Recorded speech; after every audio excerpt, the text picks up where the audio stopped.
పవర్ఫుల్గా ప్రజెంట్ చేసే film maker ఆయన. అండ్ అలాగే పవర్ స్టార్ని ఫెస్టివల్గా ప్రజెంట్ చేసే మాస్టర్ ఆయన. సో నా ఉస్తాద్ భగత్ సింగ్ని మన ముందుకు తీసుకొస్తున్న డైరెక్టర్ హరీష్ శంకర్ గారు will speak. Thank you all. కాదు, రాశి కన్నా డ్యాన్స్ చేయడం లైవ్గా చూస్తారా?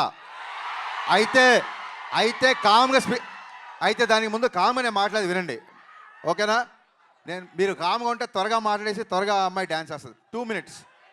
ఫస్ట్ ఆఫ్ ఆల్ ఈ స్టేజ్ మీద నేను ఫస్ట్ థ్యాంక్స్ చెప్పుకోవాల్సింది రాశి కన్నాకి.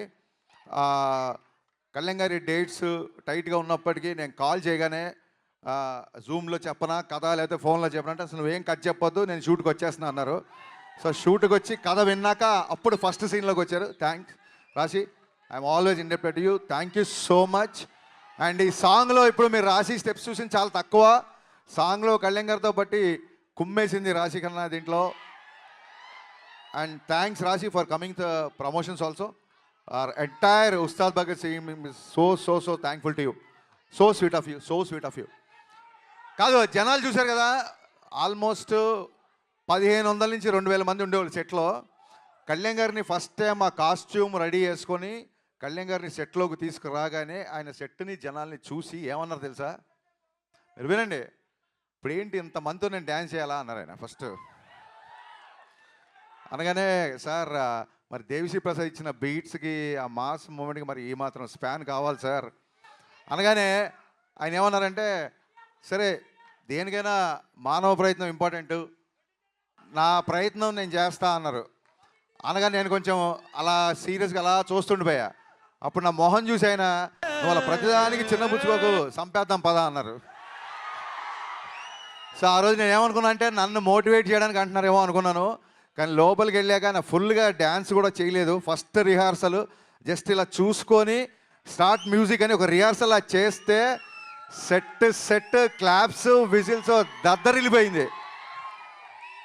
కళ్యాణ్ గారు ఈ సినిమాకి డేట్స్ ఇవ్వడమో లేకపోతే 9 to 6 టైమింగ్స్లో షూటింగ్ రావడం ఇవన్నీ కాదండి, ప్రాణం పెట్టి పనిచేశారు ఈ సినిమాకి కళ్యాణ్ గారు. నేను అందుకే ఈసారి పర్ఫార్మెన్స్ బద్దలైపోతుంది బిగినింగ్ ఎందుకు చెప్తానంటే అదేదో ఎలివేషన్ డైలాగ్స్ కోసమో ఫైట్ల కోసమో కాదండి, నిజంగా పర్ఫార్మెన్స్ సెకండ్ హాఫ్లో వచ్చే ఇంటెన్స్ సీన్లో ఆయన పర్ఫార్మెన్స్ బద్దలైపోయింది అంతే. థ్యాంక్స్ టు దేవిశ్రీ ప్రసాద్ గారు. దేవిశ్రీ ప్రసాద్ గారి బీట్స్ ఇప్పుడు ఎలా ఉన్నాయి, రేపు పొద్దున ఇంకా ఫుల్ సాంగ్ వచ్చినప్పుడు థియేటర్ ఎలా ఉంటుందో ఒకసారి ఊహించుకోవచ్చు. థ్యాంక్ యూ సర్జీ, థ్యాంక్ యూ సో మచ్. నేను ముందుగానే చెప్పినట్టు టైం లైన్స్ మ్యాచ్ అవ్వట్లేదు, అందుకని ఇవాళ కూడా రాలేకపోయారు. సో దానికంటే ఎక్కువ ఉంటుందని ఊహిస్తున్నాం. అండ్ సినిమా కొంచెం లేట్ అయినా సరే సెట్స్ చూశారు కదా, మొత్తం మైత్రి కెరీర్లో మైత్రి చేసిన అన్ని సినిమాల్లో ఇంత పెద్ద సెట్ ఇప్పటివరకు వేయలేదు. ఫ్యూచర్లో వేస్తారో తెలీదు. ఏ రోజు కూడా ఒక్కసారి కూడా నన్ను కొంచెం సినిమా లేట్ అయింది ప్రొడక్షన్ ఏమైనా తగ్గిస్తారా అనలేదు. మీరు ఏం కావాల్సో తీసుకోండి, ఎంతమందిని అంటే అంతమంది పెట్టుకోండి, మేము అడిగిన సినిమా మాకు ఇవ్వండి అన్నారు. ఇలాంటి ప్రొడ్యూసర్లు దొరకడం నిజంగా నా అదృష్టం కాదు, నా పూర్వజన్మ సుకృతం. Sir Ravi sir, thank you so much. Thank you అండి.